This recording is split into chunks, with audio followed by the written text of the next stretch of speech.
বিড়ি এবং সিগারেটের মধ্যে খাবারের চাহিদা মানে ক্ষুধা, এটাও নিবারণ হয় না শরীরে। পৃথিবীর কোনো পাগল ডাক্তারও কোনোদিন বলে নাই যে বিড়ি সিগারেটের দ্বারা শরীরে কোনো পুষ্টিকর কিছু হয়।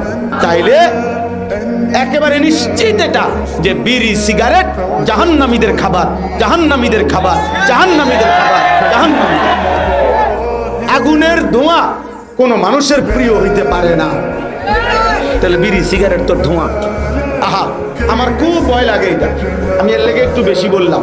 60 বছর পর্যন্ত যে 70 বছরও যে বিড়ি খায়, এ আগুন, এই ধোঁয়া যার পছন্দ, আহারে চাচা মনে করেন তো কবরে গেলে ফেরেশতা যদি বলে চাচা মৃত্যু পর্যন্ত তো আগুন আপনার প্রিয় ছিল, ধোঁয়া আপনার প্রিয়ই ছিল, আপনার কবরও যেহেতু এটাই আপনার পছন্দ ছিল, আপনার কবরও আগুন লাগাই দেই, আপনার কবরও ধোঁয়া জ্বালাই দেই।